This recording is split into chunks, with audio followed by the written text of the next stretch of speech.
మీరెవరో తెలియదు, మీ పరిస్థితి ఏంటో తెలియదు కాబట్టి మీకు అవసరమైన మాటలు అందించాలనేదే నా యొక్క ఆలోచన. అయితే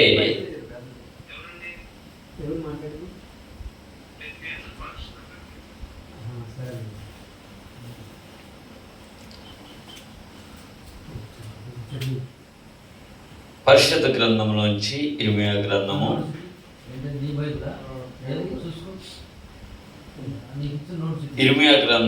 7వ అధ్యాయంలో ఒక మాట రాయబడి ఉంది. ఏమనంటే 7వ అధ్యాయము 3వ వచనము, పేజీ నంబరు 633. సైన్యములకు అధిపతియగు ఇశ్రాయేలు యొక్క దేవుడునగు యెహోవా ఇలాగూ సెలవిచ్చుచున్నాడు, నేను ఈ స్థలమును మిమ్మల్ని నివసింపజేయనట్లు మీ మార్గములను మీ క్రియలను దిద్దుకొనండి. చాలయ్య ప్రార్థన. పరిశుద్ధుడా, ప్రేమ నమ్మకము కలిగిన మా దయగల తండ్రి, నీ ఘనమైన శ్రేష్టమైన ఉన్నతమైన నామమునకు స్తోత్రములు ప్రభువా. అయా, మరి ఉదయకాల సమయంలో నాయన నీ దాసుని నేను నీ పక్షాన నిలబడి నీ మాటలు నాయన చదివి వివరిస్తుండగా, ఈ స్థలములో నాయన కూడి చేరిన నీ బిడ్డలందరూ నాయన విని గ్రహించులాగా మీరు సహాయము దయచేయమని యేసు నామములో ప్రార్థన చేసి అడిగి వేడుకొంచున్నాను తండ్రి, ఆమేన్. ఇక్కడ మనుషులు ఎవరు కూడా మాట్లాడలేదు, కానీ ఇశ్రాయేల్ యొక్క దేవుడు, సైన్యములకు అధిపతి ఇశ్రాయేల్ యొక్క దేవుడు యెహోవా ఇలాగూ సెలవిచ్చున్నాడు, ఈ స్థలమును మిమ్మల్ని నివసింపజేయనట్లు మీ మార్గములను మీ క్రియలను దిద్దుకొనండి.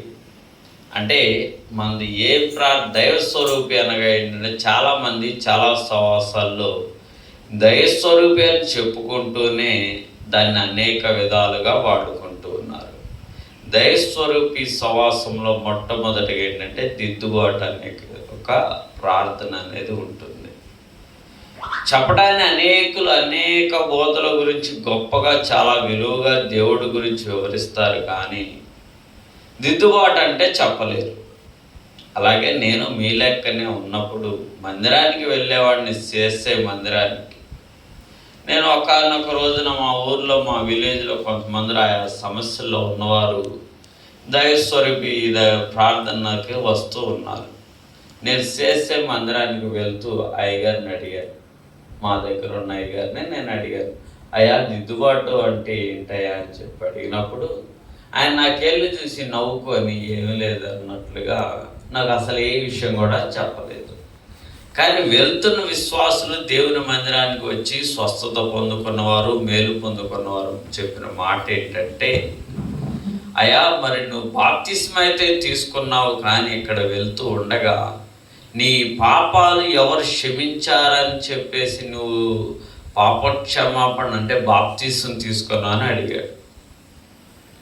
నా యొక్క ఆలోచన ఏంటంటే, నేను ప్రార్థనకు వెళ్ళకముందు ఒకరోజు మందిరంలోనికి వెళ్ళి, ఇగో ప్రభా, ఇన్ని దినాలైతే మరి నాకు అనుకూలంగా నేను నడుచుకున్నాను, అయ్యా నన్ను క్షమించాయి, ఇక నుంచి నేను నీ మందిరానికి వస్తానని మోకాళ్ళు వేసి ప్రార్థన చేసుకొని ఆ ఒక్కరోజే డైలీ సర్వీస్ చొప్పున అంటే ఆదివారం ఒక్కరోజే మందిరానికి వెళ్తూ నాకున్న పనులు నేను చేసుకుంటూ ముందుకు కొనసాగుతూ ఉన్నాను. అలాగే వెళ్తూ ఉండగానే ఈ దైవస్వరూపి ప్రార్థనానికి వెళ్ళొచ్చిన 3 వ్యక్తులు, ఒక వ్యక్తి చెప్పాడు, మా బాబాయ్ గారు, నేను పట్టించుకోలేదు, నిన్నదాకా మందిరానికి పోనోడు ఇవాళ ఏదో 4 రోజులు అక్కడ ప్రార్థన పోయి వచ్చావు, 3 నెలలు ప్రార్థన పోయి వచ్చి మందిరానికి పో అంటాడు. మరి నాకైతే ఎటువంటి తాగుడు అలవాటు లేదు, నేను దేనికి కూడా అలవాటు పడలేదు, మరి నేను తప్పు చేయట్లే, కష్టం చేసుకొని పని చేసుకుంటూ నా జీవనాన్ని నేను సాగిస్తున్నాను కదా, ఏం చెబితే నేను నందిగం పోయేది ఏందని చెప్పి నేను పెద్దగా పట్టించుకోలేదు. ఎప్పుడైతే మరొక వ్యక్తి వచ్చి అడుగుతూ ఉన్నాడు, అయ్యా నువ్వు బాప్తిసం తీసుకున్నావు కదా, నీ పాపాలు ఎవరు క్షమించారని చెప్పి నువ్వు బాప్తిసం తీసుకున్నావు అని అడిగాడు. నేను చెప్పాను, ఇక ఈ విధంగా వెళ్ళాను, ఈ విధంగా నేను ప్రార్థన చేసుకొని డైలీ మందిరానికి వెళ్తున్నానయ్యా, మరి నాలో ఏ తప్పు ఏ తేడా లేదు కదా, అందుకని నేను ఇక్కడే ఉండి చేసుకుంటానన్నా. కానీ దేవుడు నీతో మాట్లాడతాడని ఎప్పుడైతే నాతో చెప్పాడో, సరే నాకైతే అప్పులు లేవు, నేను చేసుకుంటే రూపాయి వెనకేసుకోగలుగుతా, దేవుడిచ్చిన ఆయుష్ మనం చల్లగా ఉంటే అని చెప్పేసి నేను నందిగా రావటానికి బయలుదేరా. వచ్చేసి అనుకున్న రీతిగానే ఎవరిని కూడా సంప్రదించలేగా మళ్ళా ఎప్పుడైతే ఆ వ్యక్తి ఆ మాట నన్ను అడిగాడో నేను వెళ్ళిపోయాను. వచ్చి తోటలోకి వచ్చిన తర్వాత ప్రార్థన చేస్తూ ఉన్నాను. అక్కడ నాకు ఒక స్వరం వినబడుతూ ఉంది, ఇదిగో నా దాసుడు, నేను ఇక నుంచి నా దాసుడు ద్వారాగా నేను నీతో మాట్లాడతాను, కాబట్టి నువ్వు ఆయన చెప్పిందల్లా విని చెయ్యి అని చెప్పేసి నాకు కళ వచ్చింది. నాకు మొదటిగా నేను అయ్యగారికి కూడా చెప్పలేదు, ఎందుకంటే నాకు వచ్చిన కళని నేను నమ్ముతాను మొదటి నుంచి కూడా. అది నా జీవితంలో నెరవేరేది, దేవుడే మాట్లాడతాడని చెప్పేసి నాకు తెలుసు. నా పెళ్ళైన కొత్తలోనే దేవుడు నన్ను సేవ చేయమన్నట్టే నేను కొత్తగా పెళ్లి చేసుకొని సేవకి ఎట్లా పోయాను ప్రభు అని చెప్పి మాట్లాడాను. అప్పుడే నాకు అర్థమైంది దేవుడు కళల ద్వారాగా కూడా మాట్లాడతాడని. కానీ ఎప్పుడైతే ఈ వ్యక్తి చెప్పాడో నీ పాపాలు ఎవరు క్షమించారని చెప్పేసి అని అడిగాడు, దేవుడితోనే నేను మాట్లాడాలని చెప్పి నాకు సమస్య ఉంది, నా సమస్యకు పరిష్కారం అనేది తెలియట్లేదు, నేను ఏదో నామకార్థంగా వెళ్తూ ఉన్నాను. సరే నా సమస్యను దేవుని దగ్గరే చెప్పుకున్నాను చెప్పేసి నేను నందిగా రావడం జరిగింది. ఏకాంత ప్రార్థనలోనికి తోటలోనికి వచ్చాను. 3వ రోజు నా దాసుడి ద్వారాగా నేను నీతో మాట్లాడతాను, కాబట్టి ఆయన చెప్పిందల్లా విని చెయ్యి అని చెప్పేసి దేవుడు నాతో మాట్లాడటం జరిగింది. ఇంకా అప్పటి నుంచి కూడా నేను చేసే ఒక ప్రార్థనకి తిరిగి జవాబు వస్తూ ఉంది. కొన్ని దినాలు నాకు చెప్పారు, ఆ ప్రార్థనలో ఉన్నప్పుడు ఎవరితో మాట్లాడకూడదు, కనీసం నీ సొంత భార్యతో మాట్లాడకూడదు, నీ పక్కన వారితో మాట్లాడితే అమ్మగారితో మాట్లాడాలి, అయ్యగారితో మాట్లాడాలి, ఇంకా అంతే అని చెప్పారు. కానీ నేను కొన్ని సందర్భాలు ఎవరితో మాట్లాడకపోయినా కానీ, నా భార్యతో మాట్లాడకపోయినా, నా పిల్లలతో, నా తల్లిదండ్రులతో, నా చుట్టాలు, నా బంధువులు ఎవరన్నా వచ్చినా కానీ నేను వారితో మాట్లాడకుండా ఉండేవాడిని. రాత్రి నీకు కళ వచ్చిందంటే నువ్వు ఒక మాట అయ్యగారు వచ్చినాయి కానీ నాకు గుర్తులేదయ్యా. నేను ఆ వచ్చిన కళ కూడా గుర్తులేదని చెప్తే నాకు మా అయ్యగారు చెప్పిన మాట ఏంటో తెలుసు, పెద్ద అయ్యగారు, ఇగో నేను నీకు మౌనం అంటే మాట్లాడకుండా ఉండి ప్రార్థన చేసినప్పుడు దేవుడు ఆ యొక్క ప్రార్థనకు జవాబు ఇస్తాడు. ఎలా అంటే నువ్వు దేవుని మాట కొరకు ఈ యొక్క స్థలంలోనికి వచ్చావు కాబట్టి, ఆశపడ్డ ప్రాణాన్ని తృప్తిపరిచే దేవుడు కాబట్టి, నువ్వు గనక ఆయన మాట కొరకు ఎదురు చూచినట్లయితే, ఆయన మాట కొరకు ఆశపడినట్లయితే దేవుడు తప్పక నీతో మాట్లాడతాడు. నేను అనుకున్న ఎవరితో మాట్లాడలే కదా, దైవజనులేగా అయ్యగారు అని చెప్పేసి ఎంతో కూడా మాట్లాడుతూ ఉన్నాను. నాకు కళ్ళు వస్తున్నాయి కానీ గుర్తుండట్లేదు. ఎందుకు ప్రభు అని చెప్పి మళ్ళీ ప్రార్థన చేయటం మొదలుపెట్టాను. ఇదిగో నువ్వు పలానా వ్యక్తితో ఇలా మాట్లాడుతున్నావు కాబట్టి నీకు గ్రహింపు అనేది లేకుండా పోయింది. చివరికి అయ్యగారితో కూడా మాట్లాడటం మానేసి నేను ప్రార్థన చేయటం మొదలుపెట్టాను. అసలు నాకున్న సమస్య ఏంటంటే, మాకు పెళ్ళయింది 2012లో 13లో మా ఆవిడ ప్రెగ్నెంట్, 7 నెలల గర్భిణి ప్రెగ్నెంట్ పోయింది. తర్వాత మరలా కుమార్తె పుట్టింది, మరలా తర్వాత బాబు. తల్లో మెదల్లో ఎముక మొదలలేదని చెప్పి మళ్ళీ అబార్షన్ జరిగింది. అసలు ఎలా ఎందుకు జరుగుతుంది ప్రభు అని చెప్పేసి ప్రార్థన చేశాను. మాకు మేలు జరగట్లేదు. నేను దేవుని యొక్క మందిరానికి వెళ్తున్నాను కానీ నాకు మేలు జరగట్లేదు. ఎందుకు మేలు జరగట్లేదు అని చెప్పేసి నేను ప్రార్థన చేసినప్పుడు నాకు ఒక వాక్యాన్ని చూపెట్టారు మా అయ్యగారు. అదే వాక్యాన్ని నేను ఈరోజు మీతో నేను పంచుకోవాలని ఆశపడుతూ ఉన్నాను. ఇక్కడ చూడండి, 6వ అధ్యాయం 16వ వచనంలో, ఇర్మియా గ్రంథమే, పేజీ నంబర్ 632. యెహోవా ఇలాగ సెలవిచ్చున్నాడు, మార్గములలో నిలిచి చూడుడి, పురాతనమైన మార్గముల గురించి విచారించుడి, మేలు కలుగు మార్గం ఏదని అడిగి అందులో నడుచుకోండి, అప్పుడు మీకు నెమ్మది కలుగును. దేవునికి స్తోత్రం. అంటే మాకు అప్పటి వరకు అన్నీ ఉన్నప్పటికీ, నాకు అప్పుల బాధలు సమస్యలు ఏమీ లేనప్పటికీ కూడా మరి నాకు మేలు జరగట్లేదు. అంటే ఒక పాప పుట్టింది కానీ మరి నేను బాబు కోసం ఎదురు చూస్తూ ఉన్నాను. బాబు కొరకు ఎదురు చూస్తుంటే బాబుకి మరి పుట్టిన పిల్లలు ఇలాగా మధ్యలోనే పోతున్నారని చెప్పేసి అసలు నా విషయంలో ఎందుకు మేలు జరగట్లేదు ప్రభా, నాకు ఒక కుమారుడు కనుక ఇచ్చినట్లయితే నేను చదివించి అతను నీ పనిలో నేను పాడబెడతానని చెప్పేసి నేను నా మనసులో నేను అనుకొని అక్కడ తోటలో ప్రార్థనలో ఉండడం జరిగింది. తర్వాత 7 నెలలు ఉన్న తర్వాత మేము ఇంటికి వెళ్ళిపోయాం. అక్కడ నాకు మరలా దేవుడు కుమారుడిని ఇచ్చాడు. కుమారుడికి మంచి ఆయుష్ని, ఆరోగ్యాన్ని ఇచ్చాడు. కాబట్టి ఈరోజు మరి మీ యొక్క జీవితాల్లో కూడా ఏంటంటే మీకు మేలు కలగని మీ సమస్య ఏంటో, మీ కారణం ఏంటో, మరి మీ ఇబ్బంది ఏంటో అనేది ప్రతి ఒక్కరికి కూడా దేవుడికి విన్నమించుకున్నట్లయితే మీతోనే మాట్లాడతాడు. మీతోటి మాట్లాడతాడు. మిమ్మల్ని భక్తిలో నడిపించే దైవ సేవకులతో కూడా దేవుడు మాట్లాడతాడు. మీ గురించి ఆయన గురించి మీకు ఇద్దరితో కూడా మాట్లాడుతూ ఉంటాడు. మీరు కాకపోతే ఏంటంటే మేము వచ్చిన కానీ చూస్తున్నాం, మరి మీరు కొత్త కాబట్టి మీకు ఇంకా చెప్పలేదేమో. ప్రార్థనలో ఉన్న వ్యక్తి మౌనంగా ఉండి ఎప్పుడైతే ప్రార్థన చేస్తూ ఉంటాడు, ఎందుకంటే మీ సమస్యలు మేము వచ్చాం, ఇవాళ మీతో మేము పలకరిస్తాం, మాట్లాడదాం, తర్వాత అవతలకి వెళ్ళిపోతాం. కానీ మీరు ప్రార్థనలో లేట్ అయ్యే కొద్దిగా ఏమవుతుందంటే మీ సమస్య అనేది మీకు భారంగా అనిపిస్తూ ఉంటుంది. తర్వాత వచనంలో చూడండి, అంటే మిమ్మల్ని అడిగిన తర్వాత ఎవరైనా ఇంటికి వెళ్ళిన తర్వాత ఏమంటారు, ఎన్ని రోజులు ప్రార్థనలో మీరు రోజులు లెక్కేసుకొని చెబుతూ ఉంటారు. మేము వచ్చి 6 రోజులు అవుతున్నామో, మేము వచ్చి 10 రోజులు అవుతున్నామో అని చెప్పుకుంటూ ఉంటారు. అందుకని ఆయన అంటూ ఉన్నాడు, ఈ స్థలము యెహోవా ఆలయము అని మీరు చెప్పుకొనుచున్నారే, ఈ మోసకరమైన మాటలు ఆధారం చేసుకొనకుడి. అలా గనక మీ మార్గములను మీ క్రియలను యథార్థముగా చక్కపరుచుకొని ప్రతి వాడు తన పొరుగు వాని ఎడల తప్పక న్యాయము జరిగించు. చాలు. అంటే మనం బందెలలో ఉన్నామని చెప్పి మాటలైతే చెప్పుకుంటూ ఉంటాం, కానీ మన మార్గాలని, మన క్రియలను యథార్థంగా. కొంతమంది వచ్చి నేను కూడా ఒక వ్యక్తికి రక్షణలో నడిపించాను. ఆ వ్యక్తి ప్రార్థనా విధానం ఎలాగుందంటే, అయ్యో ప్రభా, నేను చేసింది ప్రతి ఒక్కటి కూడా నీకు తెలుసయ్యా, నన్ను క్షమించి ప్రభా అని ఒక్క మాటలో తేలబట్టేస్తున్నాడు.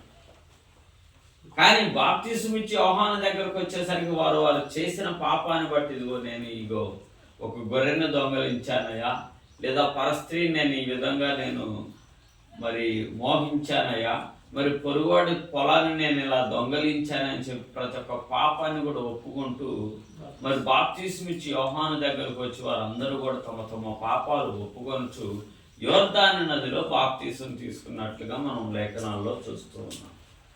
అదేవిధంగా మనం కూడా దేవుని సన్నిధికి వచ్చినప్పుడు యథార్థంగా మనం చేసిన ప్రతి ఒక్కటి కూడా దేవుని సన్నిధిలో ఒప్పుకోవటం అనేది చాలా అవసరం. నేను కూడా ప్రార్థనలో ఉన్నప్పుడు ఏంటంటే, మరి నేను చేసుకుంటూ ఉన్నాను ప్రార్థన, రోజుకు ఒక లెక్క. ఈరోజు ఇది చేసామంటే దానికి మరలా వేరే విధానం అనేది లెక్క వచ్చింది. అంటే మనకు వచ్చిన కళను బట్టి దానికి దైవ సేవకులకు తెలియజేసినప్పుడు నువ్వు ఇంకో మెట్టు ముందుకెళ్ళటానికి నీకు ప్రార్థనలో నడిపించడం ఇంకా ఎక్కువగా అవకాశం అనేది ఉంది. ఈరోజు ఈ ప్రార్థన చేసామంటే ఈ ప్రార్థనకు జవాబు వచ్చిందా రాలేదంటే మనకు దర్శనం వస్తేనే మన ప్రార్థనకు జవాబు వచ్చినట్లు. నువ్వు ఎన్ని రోజులు ఎన్ని దినాలు కనిపెట్టి ప్రార్థన చేసినా కానీ నువ్వు దేవుని సన్నిధిలో మౌనంగా ఆయన మాట కొరకు, మనుషులు వస్తారు, పలకరిస్తారు, వెళ్ళిపోతారు, నీ సమస్య అనేది తీరదు. కానీ నీ సమస్య దేవునితో చెప్పుకుంటున్నావు కాబట్టి నీ సమస్యకు సమాధానం, ప్రత్యుత్తరం ఎవరు ఇస్తారంటే దేవుడే ఇస్తాడు. నీకు మేలు కలగకపోవడానికి ఏంటి కారణం అంటే, ఇక్కడ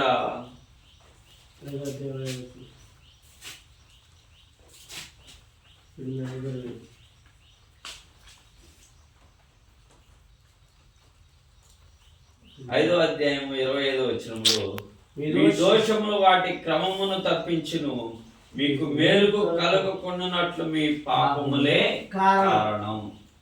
అంటే నా జీవితంలో మేలు ఎందుకు జరగలేదు అంటే నా పాపాలు దేవునికి అడ్డుగా వచ్చింది కాబట్టి నా పాపాలే వాటిని ఎప్పుడైతే మనం ఒప్పుకొని విడిచిపెడతామో మన ప్రార్థన అనేది దేవుని సన్నిధికి వెళ్తుంది. అక్కడి నుంచి మనకు జవాబు రావటం అనేది జరుగుతుంది. లేకుంటే మనం ఎన్ని రోజులు ఉన్నా కానీ మోసకరమైన మాటలు అంటే మనం మందిరంలో అన్ని రోజులు ఉన్నామని చెప్పుకుంటాం కానీ మన ప్రార్థనకి జవాబు అనేది రాదు, వచ్చినా కానీ అది గుర్తు ఉండదు. మరి ఇంకోటి ఏంటంటే హెజ్కేలు గ్రంథంలో అంటాడు,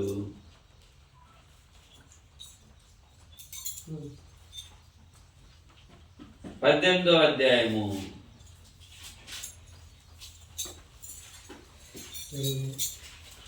21వ వచనంలో అంటాడు,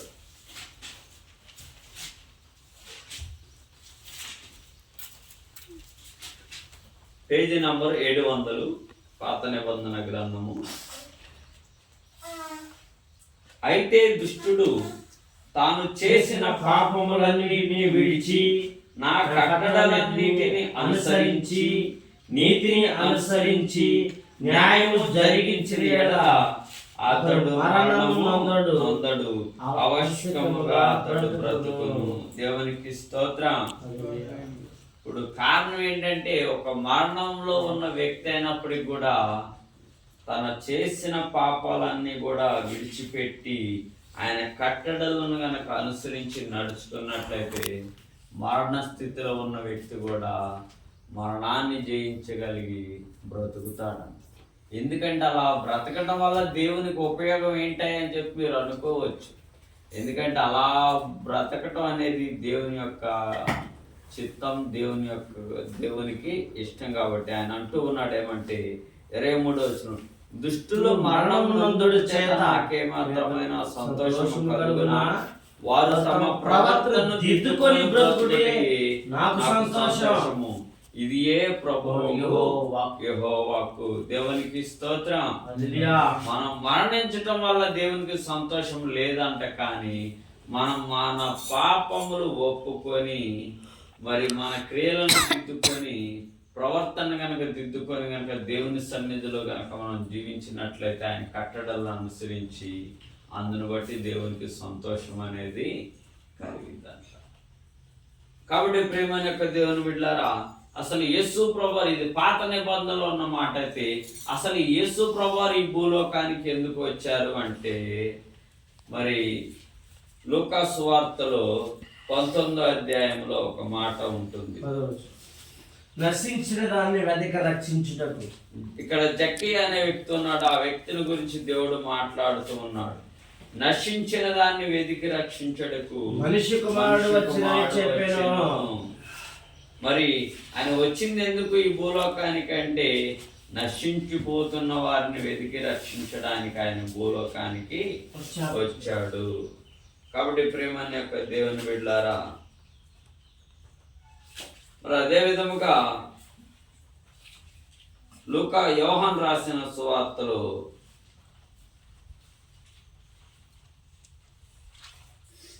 8వ అధ్యాయంలో 21వ వచనము. యోహాను రాసిన సువార్త 8వ అధ్యాయము 21వ వచనములో, మరి ఒకప్పుడు ఆయన, నేను వెళ్ళిపోవచ్చున్నాను, నన్ను వెదుకుదురు గాని మీ పాపంలోనే ఉండి మీరు చనిపోదురు, నేను వెళ్ళి చోటుకు మీరు రాలేరని వారితో చెప్పాను. దేవునికి స్తోత్రం. ఈరోజు మనం మన యొక్క పాపాలు ఒప్పుకోకుండా మనం కనుక మరణించినట్లయితే యేసు ప్రభు వారు ఎక్కడ ఉన్నారంటే తన యొక్క తండ్రి యొక్క రొమ్మును ఆనుకొని ఉన్నారు. యేసు ప్రభు వారు వెళ్తూ వెళ్తూ ఆయన యొక్క శిష్యులతో చెప్తూ ఉంటాడు, నేను వెళ్ళడం మంచిదే, నేను వెళ్ళని ఎడల ఆదరణ, నేను వెళ్ళి మీ కొరకు నేను స్థలాలు సిద్ధపరచడానికి వెళ్తున్నాను, కాబట్టి నేను వెళ్ళటం మంచిదే, కాబట్టి నేను వెళ్ళి మీ కొరకు ఆదరణకర్తను పంపిస్తాను. ఇప్పుడు యేసుక్రీస్తు వారు చనిపోయి 3వ దినాన లేచారు. అదేవిధంగా ఆయన యందు విశ్వాసం ఉంచిన వారిని కూడా ఆయన సన్నిధిలోనికి తీసుకువెళ్తాడు. కాబట్టి ఈ పాపంలో ఉండి ఎవరైతే చనిపోతారో ఒప్పుకోకుండా, మరి నేను బ్రతికినన్ని రోజులు కూడా సంతోషంగానే జీవిస్తూ ఉన్నాను, నాకు ఎటువంటి బాధలు లేవు, కష్టాలు లేవు, నేను దేవుని దగ్గరకు ఎందుకు వెళ్ళాలనుకునేవారు కూడా ఉన్నారు. కానీ మన పాపాలు ఉండి కనుక మనం చనిపోయినట్లయితే మనం దేవుని యొద్దకు వెళ్ళలేము. అందుకని ఆయన అంటూ ఉన్నాడు, మీరు నన్ను వెతుకుదురు గాని మీ పాపంలో ఉండి చనిపోదురు, నేను వెళ్ళి చోటుకు మీరు రాలేరని వారితో చెప్పాను. కాబట్టి ప్రియమైన యొక్క దేవుని బిడ్డలారా, మీరు మీ పాపంలో నుండి చనిపోదురని వారితో చెప్పాను. కాబట్టి వారు నీవెవరు అని ఆయన అడగగా యేసు వారితో, మొదటి నుండి నేను మీతో ఎవడునని చెప్పుచుంటున్న వాడిని. కాబట్టి మిమ్మల్ని గురించి చెప్పుటకు తీర్పు తీర్చుటకు చాలా సంగతులు నాకు కలవు, కానీ నన్ను పంపినవాడు సత్యవంతుడు, నేను ఆయన యొద్ద వినిన సంగతులే లోకమునకు బోధించున్నానని చెప్పాను.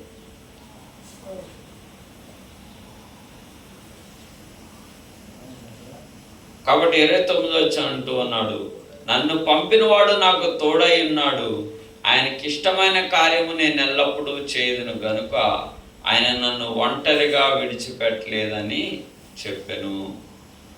మరి ఇక్కడ యేసు ప్రభువు స్వయంగా తన యొక్క శిష్యులతో మాట్లాడుతూ ఉన్నాడు 31వ వచనంలో. కాబట్టి యేసు తనను నమ్మిన యూదులతో, మీరు నా వాక్యమందు నిలిచిన వారైతే నిజముగా నాకు శిష్యులై ఉండి సత్యమును గ్రహించెదరు, అప్పుడు సత్యము మిమ్మల్ని స్వతంత్రులుగా చేయనని చెప్పగా వారు, మేము అబ్రహాము సంతానము, మేము ఎన్నడూ ఎవరికి దాసులమై ఉండలేదే, మీరు స్వతంత్రులుగా చేయబడదురని ఎలా చెప్పుచున్నామని ఆయనతో అందురు అనేది. అందుకు యేసు, పాపము చేయు ప్రతి వాడును పాపమునకు దాసుడని మీతో నిశ్చయముగా చెప్పుచున్నాను. దేవునికి స్తోత్రం. ఇప్పుడు మనం పాపం చేసిన రోజులు కూడా ఎవరికి దాసులు అంటే పాపానికి దాసులు. మనం చేసిన పాపాలను మనల్ని పట్టుకుంటాయి, మనకు మేలు కలగకుండా అవి మనల్ని అడ్డుకుంటాయి. కాబట్టి మన ప్రార్థన దేవుని సన్నిధికి వెళ్లకుండా చేస్తాయి. కాబట్టి మనం మన పాపాలను ఒప్పుకునేవారిగా ఉండాలి. ఇక్కడ 1 యోహాను రాసిన పత్రికలో మరొక మాట ఉంటుంది, ఒక్క మాటను చదువుకొని మన వాక్యాలను ముగించుకుందాం.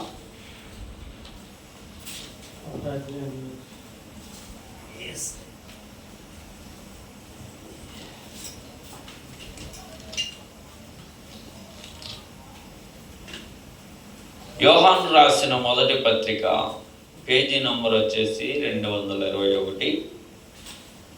మరి మొదటి అధ్యాయము 8వ వచనములో, మనము పాపము లేని వారమని చెప్పుకొని ఎడల మనలను మనమే మోసపుచ్చుకున్నాము, మరియు మనలో సత్యం ఉండదు.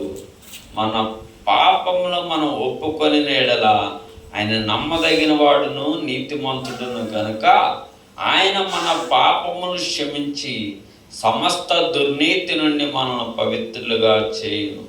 మనము పాపము చేయలేదని చెప్పుకొని ఎడల ఆయనను అబద్ధికునిగా చేయువారు అగుదుము, మరియు ఆయన వాక్యము మనలో ఉండదు. అంటే మనం గనక దేవుని సన్నిధికి ఇన్ని రోజులు వచ్చి కూడా మరి సమయాన్ని మనము పోనిస్తూ ప్రార్థన చేసుకోకుండా కనుక మనం కాలయాపన చేసినట్లయితే బయట ఉన్న వారికి మనం చెప్పుకోగలుగుతాం, కానీ ఇన్ని రోజులు ఇన్ని దినాలని చెప్పేసి మనం గనక ఆయన సన్నిధిలో ఉన్నప్పుడు సమయాన్ని పోనివ్వకుండా సద్వినియోగం చేసుకోవాలంటే మరి ఎప్పుడు కూడా మనము మన పాపాలను మనం ఒప్పుకునేవారిగా ఉండాలి.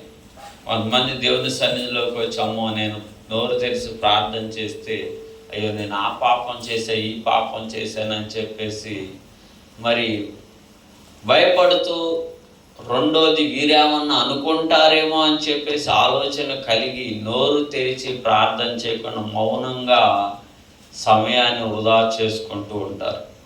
ఈ దైవ స్వరూపులోనే ప్రార్థన చేయకుండా ప్రార్థనలోకి వచ్చిన వారంటే ఎవరో కూడా నీతిమంతులు అనేవారు ఈ యొక్క దైవ స్వరూపి సహవాసంలోనికి రానే. ఎవరైనా కానీ ఎందుకయ్యా ఈ యొక్క సన్నిధిలోనికి వచ్చేదంటే తమ పాపాలను ఒప్పుకొని విడిచిపెట్టి తమ యొక్క జీవితాన్ని మార్చుకొని ప్రవర్తన దిద్దుకొని, ఎందుకంటే ఇలాగ చేసేది దేవుడు మనకు తోడుగా ఉండాలంటే మన పాపాలను ఒప్పుకోవాలి.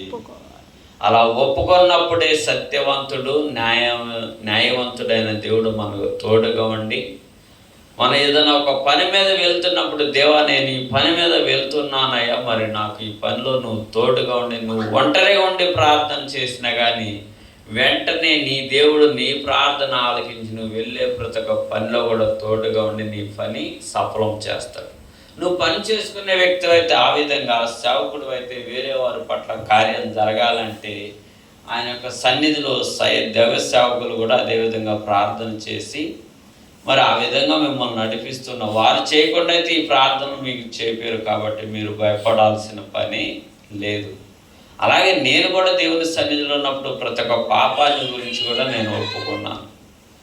ఈరోజు నేను ఈ పాపాన్ని గురించి మర్చిపోయాను, నాకు తెల్లారి మళ్ళా దర్శనం వచ్చింది, ఈ పాపం నీలో ఉంది, దీన్ని ఒప్పుకొని సరి చేసుకొని చెప్పారు. ఆలోచనలో కూడా తేడా వచ్చినా కానీ దేవుడు ఒప్పుకునేవాడు కాదు. ఒక్కొక్కసారి నేను కొన్నిసార్లు అయ్యగారికి చెప్పుకోండి కూడా, మా పెద్ద అయ్యగారికి ప్రార్థన చేస్తూ ఉంటాను, కానీ దానికి కూడా మరలా నాకు లెక్క వచ్చేది, ఇదిగో మీరు చెప్పలేదు, లేదా అయ్యగారు ఏదైనా పని చెప్పినప్పుడు నేను బాధ పెట్టుకుని ఈ పని నేనే చేయాలని బాధ పెట్టుకున్నా కానీ నా ప్రార్థనకి జవాబు వచ్చినా కానీ, నాకు కళ వచ్చినా కానీ గుర్తుండేది. వెంటనే దాన్ని ఒప్పుకొని, అయ్యా నీకు మీద ఈ విషయంలో నేను బాధ పెట్టుకున్నానయ్యా, నన్ను క్షమించని చెప్పి నేను క్షమాపణ తీసుకొని మరలా ప్రార్థన అనేది చేసుకునేవాడిని.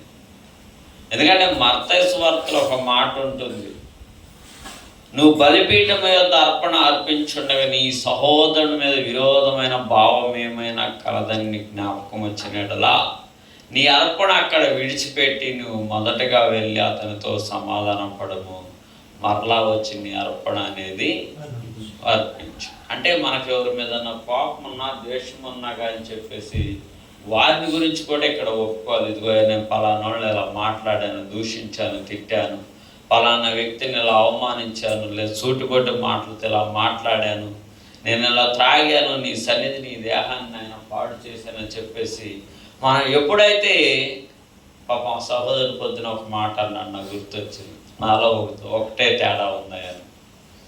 ఆ ఒకటే తేడా కూడా మరలా నీకంటే అటు ఆలోచన రాకుండా ఉండాలంటే నువ్వు ఎంతమందిని ఎన్ని మాట్లాడినావు, ఎవరు ఎన్ని చెప్పినా కానీ నువ్వు వినలేదు, వారందరి గురించి కూడా నువ్వు ప్రార్థన అనేది చేయాలి. ఇదిగో ప్రభు నేను పలానా సమయంలో మాట్లాడినప్పుడు నేను మా అత్తగారిని ఇలా అన్నాను, మా మామయ్యని ఇలా అన్నాను, నా తల్లిని నా అన్నానయ్యా, బాధ పెట్టానయ్యా, నన్ను క్షమించాయి అని నువ్వు ఇక్కడ ప్రార్థన చేస్తే నీకు మరలా రెండోసారి అటువంటి ఆలోచన కూడా రాకుండా దేవుడు చేస్తాడు. ఈ బాప్తిసం అనేది పరిశుద్ధాత్మ దేవుడు మనకు ఉచితంగా ఇచ్చే వరం. ఆయన ఎలాగైతే పరిశుద్ధుడై ఉన్నాడో మనం కూడా అలాగే పరిశుద్ధులై ఉండాలని చెప్పి ఆయన కోరుకుంటూ ఉన్నాడు. పరిశుద్ధత లేనిది ఎవడునో ప్రభువును చూడలేడంట. ఏం పరిశుద్ధత? వంశుభ్రత అనేది ఒకటి ఉండాలి, హృదయ పరిశుభ్రత అనేది ఒకటి ఉండాలి. మన హృదయంలోనే దాచిపెట్టుకుని నువ్వు ఎంత ప్రార్థన చేసినా కానీ దేవుని యొక్క వాక్యం అనేది నీ హృదయంలోనికి వెళ్ళదు. ఎప్పుడైతే బైబిల్ గురించి ఒక మాట ఉంది, ఏమనంటే ఆదియందు వాక్యం వండెను, వాక్యము దేవుని యొద్ద వండెను. అంటే ఈ వాక్యం అనేది మన హృదయంలో కనుక ఉంచుకున్నట్లయితే ఆ యొక్క వాక్యం ఉన్న చోట ఏంటంటే పాపానికి చోటు అనేది ఉండదు. మనం పాపం చేయాలంటే ఈ వాక్యం ఏమంటే మన మనసులోని గుర్తు రావాలి. ఇగో దేవుని వాక్యంలో, నిబంధనలో, గ్రంథంలో ఈ మాట ఇలాగ రాయబడి ఉంది కాబట్టి ఇది ఇలా ఉందంటే ఇది మనం చేస్తున్నది తప్పని జ్ఞాపకం వస్తే ఆ పాపం చేయటానికి కూడా నీ మనస్సాక్షి ఒప్పుకోదు. ఇన్ని రోజులంటే తెలియక తప్పు చేసావు, దేవుడు క్షమిస్తాడు. కానీ తెలుసుకున్న తర్వాత తప్పు అనేది మనం చేయటానికి మన మనస్సు అంగీకరించదు, మనల్ని గద్దిస్తూ ఉంటుంది. నేను కూడా ఒకప్పుడు తాగాను. ఎన్ని సంవత్సరాలు పెళ్లి కాకముందు తాగాను. కానీ పెళ్ళి అయ్యేటప్పుడు అయ్యగారు ఒక మాట చెప్పారు, అయ్యా నీకు బాప్తీసం ఇస్తే నేను పెళ్లి చేస్తాను. పెళ్లి కోసం నేను బాప్తీసం తీసుకున్నాను, అదే బాప్తీసాన్ని కంటిన్యూ చేశాను, అదే నామకార్థంగా జీవిస్తున్నాను. కానీ నాకు మేలు జరగట్లేదు. మేలు జరగకపోవడానికి కారణం ఏంటి అని చెప్పి మళ్ళీ దైవస్వరూపులోకి వచ్చి నడుచుకున్నప్పుడు దేవుడు నాకు కుమారుని ఇచ్చాడు. దేవునికి స్తోత్రం. మళ్ళా కొంతకాలం అయిన తర్వాత చిన్న సమస్య వచ్చింది. ఏంటి ప్రభు అంటే, నేను నిన్ను బాగు చేస్తాను, నేను బాగు చేస్తాను కాబట్టి నువ్వు కూడా ఇతరులను బాగు చేయాలను. సరేనయ్యా, నేను అలాగే నడుచుకుంటానని దేవుడికి మాట ఇచ్చి నేను దేవసేవకుడిగా అభిషేకం పొందాను. దేవుడు నాకు మేలు కలగట్లేదని ప్రార్థన చేసినప్పుడు నా అవసరం తీర్చాడు. నా బలహీనతలో ఉన్నప్పుడు మరలా నేను ప్రార్థన చేశాను, ఆ ప్రార్థన మరలా అంగీకరించి నాకు మందులతో కూడా తగ్గని యొక్క వ్యాధిని, బాధను కూడా నాకు తగ్గించాడు. నాకు బాధ ఏంటంటే, మరి బాధ కూడా చెప్పుకోవాలిగా, నాకు పేగుపోత వచ్చింది. అంటే గ్యాస్ ట్రబుల్ లెక్క, మజ్జిగ తాగినా కడుపులో నొప్పి, అన్నం తిన్నా కడుపులో నొప్పి, పాలు తాగినా కూడా నొప్పి. అలాగే నేను 3 నెలలు ప్రార్థనలో ఉన్నప్పుడు దేవుడు నేను నిన్ను బాగు చేస్తాను కానీ నువ్వు కూడా ఇతరులను బాగు చేస్తాను అడిగితే నేను చేస్తానని అని చెప్పేసాను. అంటే నీ పని నేను చేస్తానని ఒప్పుకున్నా. కుమారుడు పుట్టక తలకేమో కుమారుడిని నీ పనిలో నేను వాడబెడతానని అని చెప్పి అనుకుంటే దేవుడు కుమారుడిని ఇచ్చాడు. నీ పని నేను చేస్తానంటే నాకున్న సమస్య నుంచి నన్ను ఉట్టెక్కించాడు. మందిరం కట్టుకున్నాను, ఒక ఆత్మను రక్షించగలిగాను. అదేవిధంగా మీరు కూడా దేవుని సన్నిధిలో ఉండి మరి నమ్మకంగా, యథార్థంగా, అంటే ప్రార్థనలో కూడా యథార్థత అనేది చాలా అవసరం. యథార్థంగా ప్రార్థన చేస్తేనంటే దేవుడు ఏ మేలు చేయక మాట్లాడంట. యథార్థంగా దేవుని సన్నిధిలో ఉన్నట్లుగా ఒప్పుకొని, అంటే రాత్రి మేము వచ్చాము, మీరు రెస్ట్ తీసుకున్నారు, తప్పలేదు. కానీ ఇక నుంచి అయినా కానీ సమయాన్ని గుర్తించి, అంటే అయ్యగారు చెప్తారు 10 గంటల నుంచి 1 వరకు, లేదా 1 గంట 3 వరకు అని చెప్పి. మేము 10 మంది ఉండేవాళ్ళం ప్రార్థనలు ఉన్నప్పుడు. మా టైం ఏంటంటే 3 దాకా, 10 నుంచి 3 వరకు అని మాకు ఒక టయాన్ని పెట్టేవారు. మీకు ఇక్కడే కాబట్టి అక్కడి నుంచి ఎక్కడికొస్తే నిద్ర వచ్చింది. అలా కాదు, నిద్ర వచ్చినా, ఊగినా, సొరిగినా ఏట్లోకి వెళ్ళిపోయాం 10 మందిని కలిసి. ఎవరు ప్రార్థన వాళ్ళు దాంట్లో దూరాన్ని వెళ్ళిపోయి నైట్ స్కూల్లో తిరగకుండా ప్రార్థన చేసేవాళ్ళు. కాబట్టి మాకు ఆ సమయం అనేది కూడా తెలియకుండా అలా కాలం గడిచిపోయేది. కాబట్టి మీరు ఉంది ఇద్దరే కాబట్టి, మీరు ఒకళ్ళు బలహీనలో ఉంటే ఒకళ్ళకి నిద్ర వస్తుంది అనుకో, ఇంకో వ్యక్తి డబ్బు తీసుకొని పాటలు పాడుతూ, లేదా ప్రార్థన కొద్దిసేపు, వాక్యం కొద్దిసేపు, మరి పాపాలు ఒప్పుకోవడం కొద్దిసేపు, సమయాన్ని కేటాయించుకొని ప్రార్థనలో కానీ నడుచుకున్నట్టయితే దేవుడు మీకు తప్పకుండా హెల్ప్ చేస్తాడు. కాబట్టి ఈ దైవ స్వరూపులో మరి ఎవరు కూడా ప్రార్థన చేయకుండా అయితే ఎవరు రారు. మీరు ప్రార్థన చేసుకోండి, దేవుడు తప్పకుండా మీకు మేలు కలుగజేస్తాడని ఈ కొద్ది మాటలు ముగిస్తూ ఉన్నాను. దేవునికి స్తోత్రం. దేవుడి కొద్ది మాటలు మనం ఇంట్లో దీవించి ఆశీర్వదించును గాక. ఆమేన్.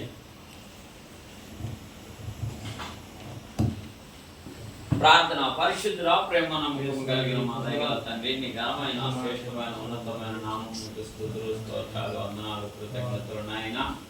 మరి మీరు మా పట్ల నాయన చేసిన గొప్ప మేలు ప్రభావ మీకు స్తోత్రాలు. మేము ఆపదలు, ఇరుకుల్లో, ఇబ్బందులు ఉన్నప్పుడు ప్రభా మీరు మా పాపాలు నాయన క్షమించారు. అందుని బట్టి మీకు స్తోత్రాలు నా తండ్రి.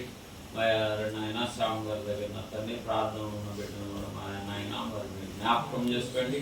వారి సమస్య ఏంటో నా తండ్రి, సమస్యకు నాయన తగిన పరిష్కారాన్ని మీరు సహాయం దయచేయండి. వారి ప్రార్థనలు ఆలకించండి నాయన. మరి యథార్థంగా నాయన ప్రార్థన చేస్తే వారి ప్రార్థనలు జవాబు దయచేస్తారన్నారు.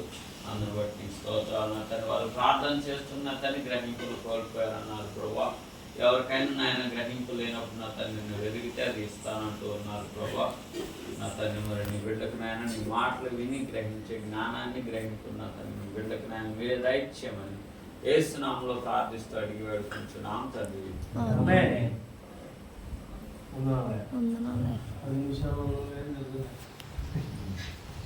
దేవునికి స్తోత్రం. దేవునికి స్తోత్రం. దేవుని కొరకు బట్టి మరి దేవుని దాసులు చక్కగా మాట్లాడించారు.